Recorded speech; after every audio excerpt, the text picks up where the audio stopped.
নমস্কার, হুগলি আজকেতে আপনাদের সকলকে স্বাগত। শুরু করছি আজকের বিশেষ বিশেষ খবর। গঙ্গা দূষণ রুখতে রাজ্য সরকারের প্রস্তাব মানা হবে, কোন্নগরী উমা ভারতী।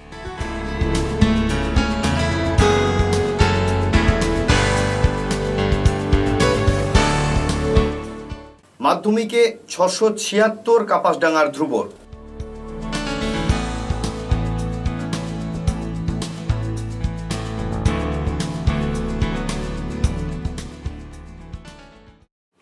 এবারে আসছি বিস্তারিত খবরে। গঙ্গা দূষণ রোধে রাজ্য সরকার কোনো প্রস্তাব দিলে তা মানবে কেন্দ্রীয় সরকার। আজ কোন্নগরে এসে এই কথা বললেন কেন্দ্রীয় জল সম্পদ উন্নয়ন মন্ত্রী উমা ভারতী। যে দপ্তর নোটিশ দিয়েছে তারা সুনিশ্চিত করবে যে রাজ্য সরকার তা পালন করবে কিনা। গবাদি পশু বিক্রিতে নিষেধাজ্ঞায় কি পরিণাম হতে পারে তা ভেবেই এই সিদ্ধান্ত নিয়েছে পরিবেশ দপ্তর। আমি অভিনন্দন জানাই সংশ্লিষ্ট দপ্তরকে এই সিদ্ধান্ত নেওয়ার জন্য। কোন্নগরে এসে খোলা বাজারে গবাদি পশু বিক্রি নিয়ে কেন্দ্রীয় নির্দেশ প্রসঙ্গে একথা বলেন কেন্দ্রীয় মন্ত্রী বিজেপি নেত্রী উমা ভারতী। গঙ্গা দূষণ রুখতে রাজ্য সরকার যা প্রস্তাব দেবে তা মানা হবে, বলেন মন্ত্রী। মোদীজি শিখিয়েছেন গঙ্গা ডেভেলপমেন্টে রাজনীতি না করতে। তিনি আরো বলেন, গঙ্গা দূষণ রুখতে রাজ্য সরকার যা প্রস্তাব দেবে তা মানা হবে। তিনি বলেন, মোদীজি শিখিয়েছেন গঙ্গা ডেভেলপমেন্টে রাজনীতি না করতে, তাই তিনিও রাজনীতি করবেন না বলে অভিমত প্রকাশ করেন। যা হবে স্বচ্ছতার সঙ্গে হবে। গঙ্গার জন্য রাজ্য সরকার যা করতে চায় তার বাজেট দিলে তার টাকা নিয়ে কোনো গড়িমসি করা হবে না বলে এদিন মন্ত্রী দাবি করেন। গোটাটাই হবে অনলাইনে, যাতে সবাই জানতে পারে রাজ্য সরকার কি চাইছে আর আমরা কি দিচ্ছি। डिपार्टमेंट ने ये नोटिफिकेशन जारी किया है, वो डिपार्टमेंट इसको भी सुनिश्चित करेगा कि राज्य सरकारें उसका पालन करें। मैं तो इसका अभिनंदन करती हूँ, इस निर्णय का बहुत बहुत अभिनंदन करती हूँ पर्यावरण मंत्रालय का, कि उन्होंने एक महान नोटिफिकेशन जारी किया। इसके लिए लेदर का बिजनेस का घाटा है। ये सारी बातें पर्यावरण मंत्रालय जवाब देगा। मैं तो उसका अभिनंदन कर रही हूँ और उन्हें सारी बातों का रिजल्ट सोच करके ही ये डिसीजन लिया हो गया। तो मालूम हाँ, अपने आप जैसे गंगा साफ होएगी और अब गंगा में बहुत जल्दी इनलैंड वाटरवे अपना नेविगेशन शुरू करने वाला है, तो अपने आप टूरिज्म का पोटेंशियल बढ़ जाएगा। हम इनलैंड वाटरवे और टूरिज्म मिलकर के ही गंगा का पूरा प्लान बना रहे हैं। यहाँ पर पर्यटन के रहने के लिए कोई अतिथि निवास ऐसा नहीं है, तो ये अब कोई कार्यक्रम है यहाँ पर नहीं। हमारे नमामि गंगे में इस प्रकार का कुछ नहीं है, लेकिन टूरिज्म में है। और मैंने आपको कहा ना कि हम और टूरिज्म मिलकर ही करते हैं। मैं उनको ये बात बता दी। जैसे ये रहने के निवास है, ये ज्यादातर इंडस्ट्रियल हाउस के लोगों को बनवाना चाहिए, उनके द्वारा अतिथि सेवा मैडम उसके बारे में मैं सार्वजनिक नहीं बोलता। अच्छा, तो हम अपना व्यू मीटिंग में देते हैं, पब्लिक में हम अपना व्यू नहीं दे सकते। ठीक है, चलिए। জাতীয় স্বচ্ছ গঙ্গা মিশনের অন্তর্গত গঙ্গা চৌপালে আজ কোন্নগরে আসেন উমা ভারতী। 3 ধাপে 3 দিনের গঙ্গা পরিদর্শন অভিযান করছেন কেন্দ্রীয় এই মন্ত্রী। কোন্নগর 12 মন্দির ঘাটে এদিন শিব মন্দিরে বাবার মাথায় জলও ঢালেন তিনি, তারপর গঙ্গা পুজো দেন। ব্যুরো রিপোর্ট, হুগলি আজকে। সিঙ্গুরে তৃণমূল কংগ্রেসের সভায় এলেন তৃণমূলের মহাসচিব পার্থ চট্টোপাধ্যায়। আন্দোলনের সংগ্রামের ইতিহাস আছে, সেই ইতিহাসের সঙ্গে মুখোমুখি দাঁড়িয়ে আমাদের আবার পরীক্ষা দিতে হবে। আমি পঞ্চায়েতে যারা কাজ করছেন তাদের বলবো, যে কাজ হয়েছে তাদের অঞ্চলে সেই কাজগুলো তারা প্রতিটি বাড়িতে বাড়িতে গিয়ে তাদের সঙ্গে নিবিড় জনসম্পর্ক করবে। যে কাজ হয়নি সেই কাজ যাতে এর মধ্যেই হয়, অন্তত দৃষ্টিতে আসে।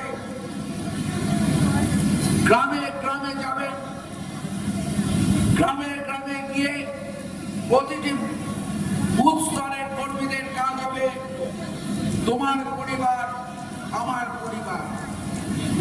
সেখানে মানুষের ক্ষোভ বিক্ষোভ পাওয়া না পাওয়া সবকিছু আপনাদের লিখতে হবে। মানুষের সঙ্গে গভীর ও নিবিড় সম্পর্ক রাখলে আমাদের ভরসা মহামাটি মানুষ, ওদের ভরসা তরোয়াল। এই তরোয়ালকে এরা ভুল করছে। আমরা গুলিকে ভয় পাইনি, লঙ্কার গুলো আর ঝাঁটা নিয়ে তাদের দাঁড়িয়েছিলাম। এটা সিঙ্গুরের মাটি, এটা হুগলির মাটি। এখানে পিছন দিয়ে সিপিএম বিজেপি করছে, বা বিজেপিতে গেলাম এ ভেবে কোনো লাভ নেই।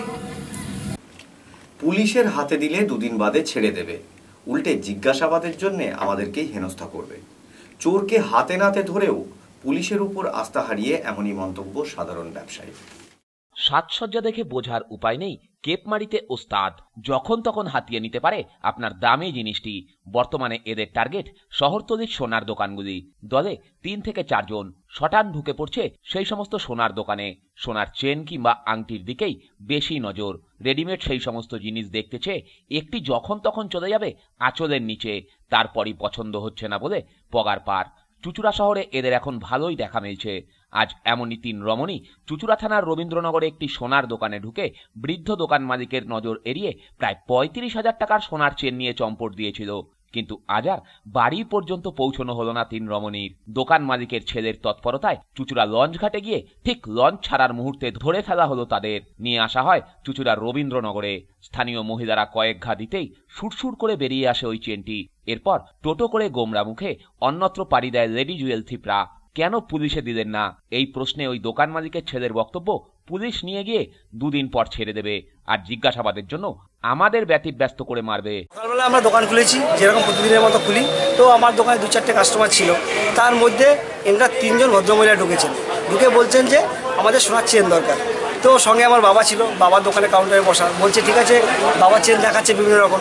বলছে এটা পছন্দ না, ওটা পছন্দ না, 8 গ্রামের চেন, 10 গ্রামের চেন, ভ্যারাইটিস। ওনাদের যা যেহেতু নেবে না, যেহেতু ওনাদের যা বুঝতে পেরেছি দেখাচ্ছে। লাস্ট পর্যন্ত দেখাতে দেখাতে একটা চেন সরিয়ে ফেলেছে, যেটা আমার বাবা বুঝতে পারেনি। ঠিক আছে, বুঝতে না পারার ফলে ওনারা বলছে না আমাদের চেনটা পছন্দ না, আমরা চলে যাচ্ছি। ওই ঠিক আছে চলে যাচ্ছে, কোনো কাস্টমার পছন্দ না চলে যাচ্ছে। ঠিক 2 মিনিট পরে বাবা মাল মেলাতে গিয়ে দেখছে যে একটা মাল নেই। আমায় বলছে দেখ একটা চেন পাওয়া যাচ্ছে না, ওনারা কোথায় গেল দেখ। বাইরে বেরিয়ে দেখি ওনারা নেই। ওনারা 3 জন ভদ্রমহিলা এসেছিল, হয়তো অটো টোটো কিছু একটা ধরে বেরিয়ে গেছে। এবার আমরা সিদ্ধান্ত নিয়েছি এখন কী করব, কোথায় ওনাদেরকে খুঁজবো। তো আমরা 3 জন 3 দিকে চলে গেছি। চুঁচুড়া স্টেশনে একজনকে পাঠিয়েছি, একজনকে হুগলি স্টেশনে পাঠিয়েছি। আমি নিজে লঞ্চ ঘাটে গেছিলাম, যে দেখি লঞ্চ থেকে ওপারে যদি লোক হয় তাহলে ধরে ফেলবো। তো আমি লঞ্চ ঘাটে যাওয়ার পরে সঙ্গে সঙ্গে দেখি লঞ্চে বসে আছে 3 জন। তো লঞ্চে বসে যাওয়ার সঙ্গে সঙ্গে ধরেছি। এবং ওনারা কিন্তু এইসব কাজ কিন্তু আজকে নতুন না, এর আমি একটু আগে খবর পেলাম। 2 দিন আগে পেয়ারাবাগান পাল জুয়েলার্সে 2 জন ভদ্রমহিলা এরাই এসেছিল। ওই দিনকে ওনার দোকানে কোনো কাজ করতে পারেনি। তো আজকে আমার দোকানে কাজটা করে চলে যাচ্ছিল। তো কপালের জোরে আমি ধরতে পেরেছি। তারপরে ধরার পরে আমরা পেয়েছি ওনাকে। যখন তুলে আমি টোটোতে তুলেছি, তখন উনি আমার হাত পা জড়িয়ে ধরে মালটা হাতে দিয়েছে, দিয়ে বলছে না অন্যায় হয়ে গেছে, ভুল হয়ে গেছে, এরকম আর করবো না দাদা, মালটা নিন। পুলিশকে ডাকাও না, পুলিশকে ডেকে আমরা কী করবো। পুলিশ ওনাকে নিয়ে যাবে, নিয়ে হয়তো ওনার সঙ্গে করে হয়তো 1 দিন 2 দিন রেখে ছেড়ে দেবে। আমার আর কী হবে, হয়তো পুলিশ আরও আমাকে নানান রকম হয়তো আমাকে জিজ্ঞাসাবাদ করবে। তো এত ঝামেলার ভিতরে গেলাম না। মালটা পেয়ে দিয়ে ভদ্রমহিলারা 2-1টা চত্থাবো দিয়েছে, ছেড়ে দিয়েছি। বাজার মূল্য ওটার দাম আছে 35,000 টাকা। বেশিরভাগ মহিলারা এই ধরনের কাজ করে, কারণ একসঙ্গে আসবে, ব্যাগ নিয়ে আসবে, এদিক সেদিক করে নিয়ে চলে যায়। সুদীপ দাসের রিপোর্ট, হুগলি আজকে। লোকসঙ্গীতে সেরা অবদানের জন্য রাজ্য সরকারের লালন পুরস্কারে ভূষিত হলেন জাতীয় কবি অরুণ চক্রবর্তী। একটা খুব জনপ্রিয় গান আপনারা শুনেছেন, লাল পাহাড়ি দেশে যা। এই গানটিকে নিয়ে অনেক ব্যান্ড, তথাকথিত ফোক ব্যান্ড বলে থাকে এটা তাদের গান। বাংলাদেশে বলে তাদের গান, বাউলরা বলে তাদের গান। এই গানটা কবি অরুণ চক্রবর্তীর লেখা, যিনি শহরে থেকেও এখানে গ্রাম পোষণ করেন, যাকে আমরা ভুবন গ্রাম বলি। ভুবন গ্রাম হাওয়ায় থাকে না, ইন্টারনেটে থাকে না, সাইবার স্পেসে থাকে না, ওখানেও থাকে আবার এখানেও থাকে। গ্রামটা আমাদের মধ্যে থেকেই যায়। একটি মহুয়া গাছকে নিয়ে কবিতার লেখা, শ্রীরামপুর স্টেশনে মধুকালা টিফোলিয়া।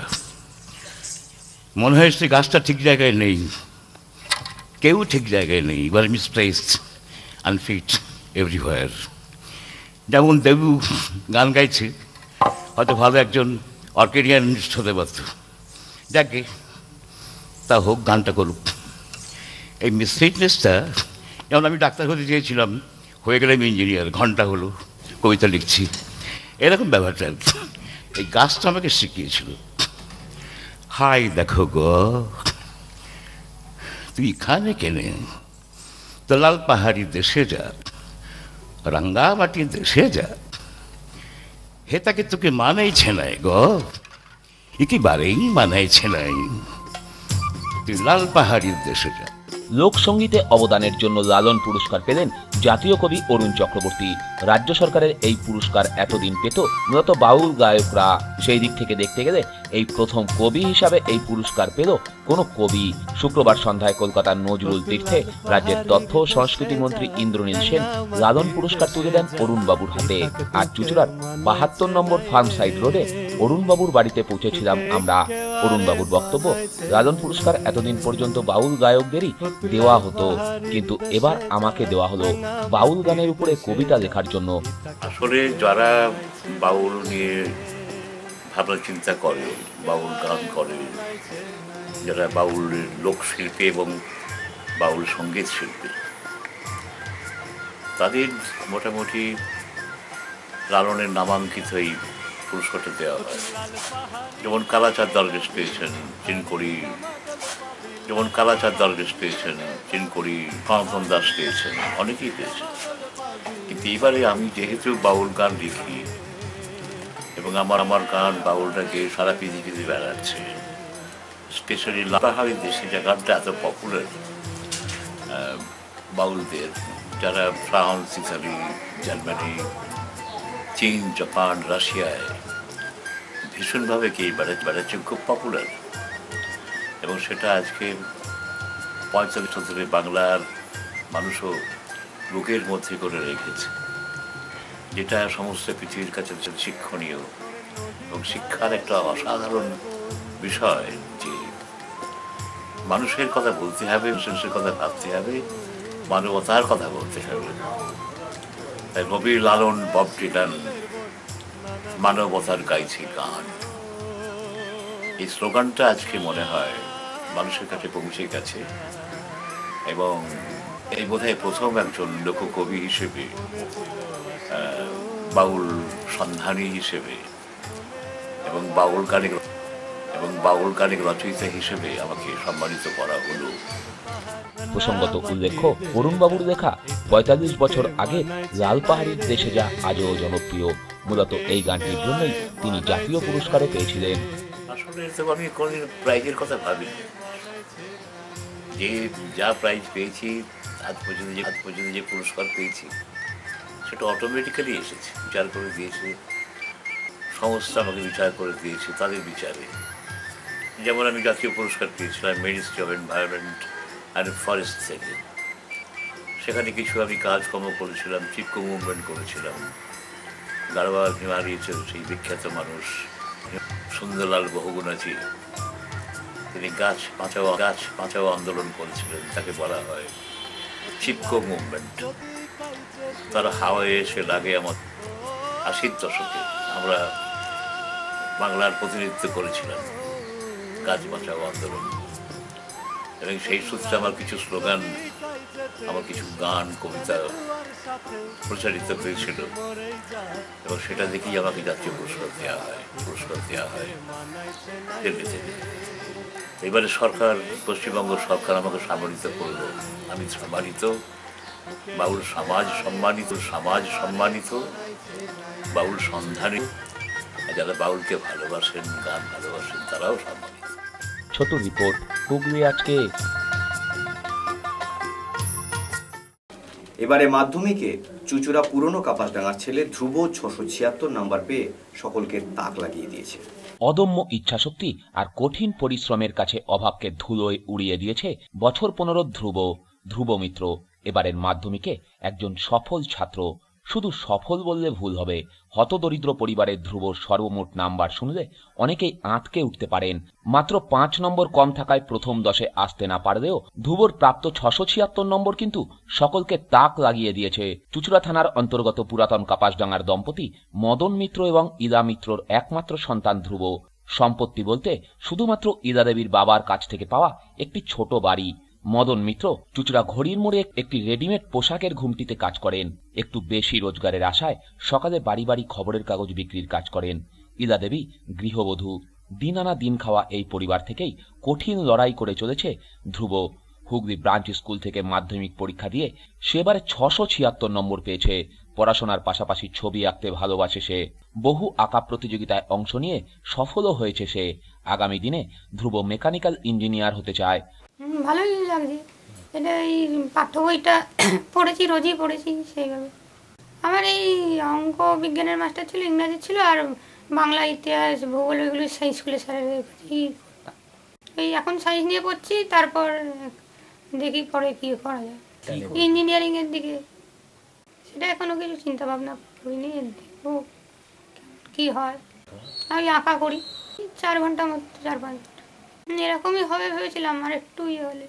ধ্রুবর বাবা মায়ের বক্তব্য, সরকারি সাহায্য কিংবা কোনো সহৃদয় ব্যক্তি এগিয়ে না এলে ছেলের স্বপ্ন হয়তো কোনোদিনই পূরণ হবে না।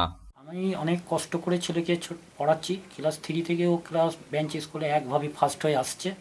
এই আগে ইয়েতে ওর চেষ্টাতে আমি এগিয়েছি, কিন্তু আমার যা সামর্থ্য সেই সামর্থ্যর মধ্যেই আমি একে চেষ্টা করছি। এখন ছেলে বলছে ও সায়েন্স নিয়ে পড়বে। এবছর মাধ্যমিক পরীক্ষা হুগলি বেঞ্চ স্কুলে ও 2য় স্থানে আছে, 1 নম্বর কম পেয়েছে।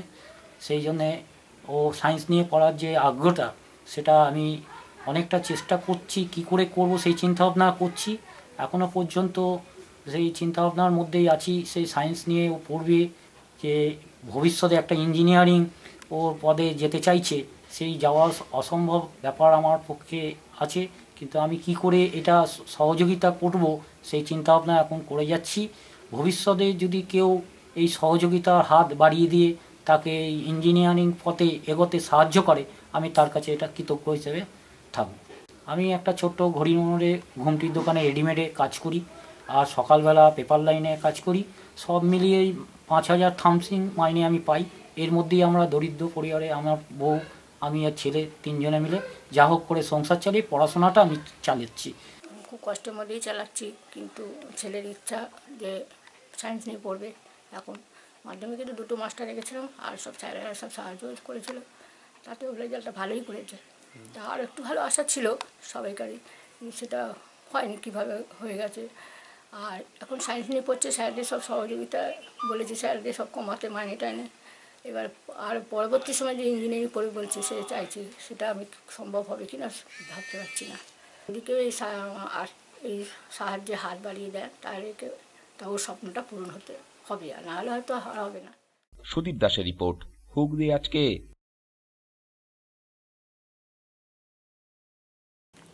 সৌর সাংস্কৃতিক সংস্থা এবং সৃষ্টি নৃত্য শিক্ষা কেন্দ্রের যৌথ উদ্যোগে দুস্থ ছাত্রছাত্রীদের শিক্ষা সামগ্রী প্রদান করা হলো।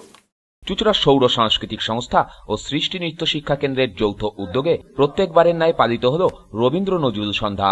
পাশাপাশি এদিন এই একই মঞ্চ থেকে দুস্থ ছাত্রছাত্রীদের শিক্ষা সামগ্রী প্রদান করা হলো। এই অনুষ্ঠান দেখতে এদিন ভিড় জমিয়েছিলেন বহু মানুষ। বিশ্বকবি ও বিদ্রোহী কবির প্রতিকৃতিতে মাল্যদানের মধ্য দিয়ে অনুষ্ঠানের শুভ সূচনা হয়। এরপর উপস্থিত অতিথিরা একে একে খুদে পড়ুয়াদের হাতে শিক্ষা সামগ্রী তুলে দেন। তারপর শুরু হয় সাংস্কৃতিক অনুষ্ঠান।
এদিনের কর্মসূচি প্রসঙ্গে সৃষ্টি নৃত্য শিক্ষা কেন্দ্রের পক্ষে সৌমিত্র সিংহ জানান, সৌর সাংস্কৃতিক সংস্থা আয়োজনে সৃষ্টি নৃত্য শিক্ষা কেন্দ্রের সহযোগিতায় আমরা প্রতি বছর কবি প্রণাম এবং শিক্ষা সামগ্রী বিতরণ অনুষ্ঠানের আয়োজন করে থাকি।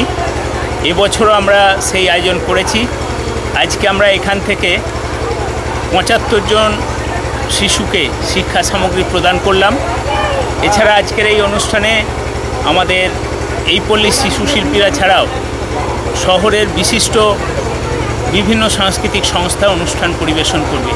আমাদের এই অনুষ্ঠানের সাফল্য কামনা করে শুভেচ্ছা জানিয়েছেন মাননীয় পৌরপ্রধান, মাননীয় বিধায়ক সহ অন্যান্য সকলে।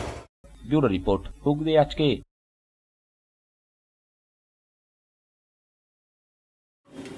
বলাগড় অঞ্চল তৃণমূল কংগ্রেসের উদ্যোগে অনুষ্ঠিত হল রবীন্দ্র নজরুল সন্ধ্যা।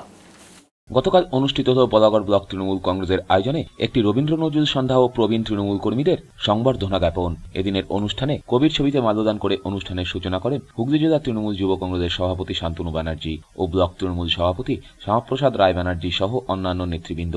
এই অনুষ্ঠানে নেতৃত্বরা মঞ্চে বসে না থেকে বসেছিলেন নিচে, আর মঞ্চে বসেছিলেন তৃণমূলের সাধারণ কর্মীরা। বর্তমান নেতৃত্বরা এই সকল প্রবীণদের মানপত্র দিয়ে সংবর্ধনা জ্ঞাপন করেন। এছাড়া ছিল ছোটদের নিয়ে এক সাংস্কৃতিক অনুষ্ঠান। বছরে কি দেখবি তবে রাঙাটাকে ডাকবো, দেবে ঢিল, পেয়ারা দেবে চার তুই ওচা, তাই তো তোর নাকটি মোচা, কুচমোচো কি কাকুস কুপুস একলাই খাওয়া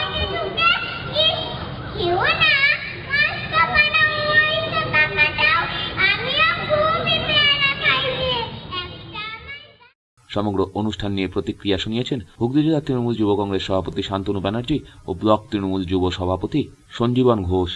গতকাল থেকে আমরা এই অনুষ্ঠানটা শুরু করেছি সারা জেলায়। আমরা তৃণমূল যুব কংগ্রেসের উদ্যোগে সমস্ত জেলায়, মানে মমতা বন্দ্যোপাধ্যায়ের নির্দেশে এবং অভিষেক বন্দ্যোপাধ্যায়ের অনুপ্রেরণে আমরা সমস্ত জেলায়, সারা জেলাতে আমরা এই অনুষ্ঠানটা করছি। এবং তার সাথে সাথে আমরা এই অনুষ্ঠানটার সাথে আমরা চেয়েছি প্রবীণ তৃণমূল কর্মী যারা, পুরনো তৃণমূল কর্মী যারা আমরা মনে করি আমাদের গুরুজন, তারা আমাদের গার্জিয়ান, তারা মাথার ওপর মমতা বন্দ্যোপাধ্যায় আছেন এবং মমতা বন্দ্যোপাধ্যায়ের পরে যদি এই মানুষগুলো মমতা বন্দ্যোপাধ্যায়ের সাথে ছিলেন বলে আজকে আমাদের মামাটি মানুষের সরকার প্রতিষ্ঠিত হয়েছে। তাই সেই মানুষগুলোকে আমরা চেয়েছি সামান্য একটা সম্বর্ধনা দিয়ে তাদেরকে সম্মানিত করতে। দিন ধরে সিপিএম এর অত্যাচারিত হওয়ার পর যারা কংগ্রেস ছিলেন তারা মমতা ব্যানার্জির মতন এক নেত্রীকে পেয়ে তারা আজকে তৃণমূল কংগ্রেসটা করতে এসেছে। আজকে আমরা যাদের কথা চিন্তা করেছি তারাই আমাদের গার্জিয়ান, তারাই আমাদের এই আন্দোলন করার পথ দেখিয়েছেন। তারা দীর্ঘদিন আন্দোলন করেছেন। আজকে আমরা তৃণমূল যুব কংগ্রেস যারা করছি, আমরা তাদেরকে শ্রদ্ধা এই কারণে জানাই যে লড়াই করার মানসিকতা বা পথটা তারাই দেখিয়েছেন।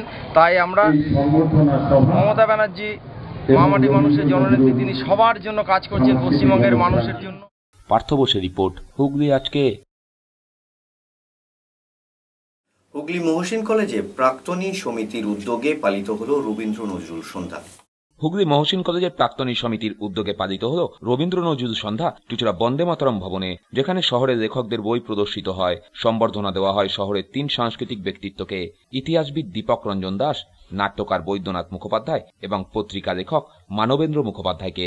এখানে এই জেলার লেখকের লেখা 150টি পুস্তক প্রদর্শনীর ব্যবস্থা করা হয়েছে। শনিবার অনুষ্ঠানের উদ্বোধন করেন চুঁচুড়ার বিধায়ক অসিত মজুমদার। পাশাপাশি উপস্থিত ছিলেন হুগলি চুঁচুড়া পুরসভার পুরপ্রধান গৌরীকান্ত মুখার্জি।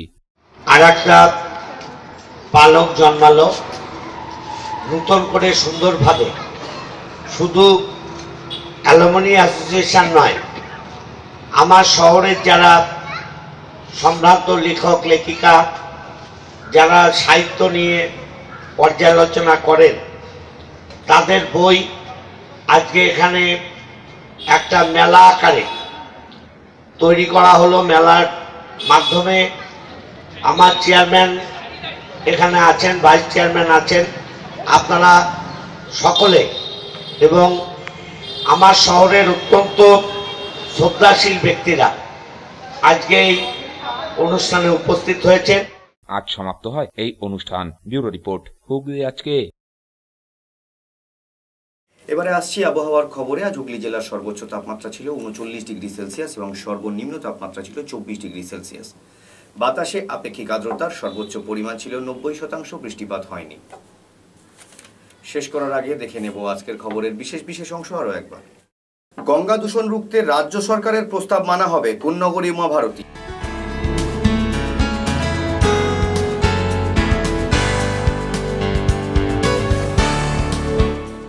মাধ্যমিকে 676 কাপাসডাঙ্গার ধ্রুবর।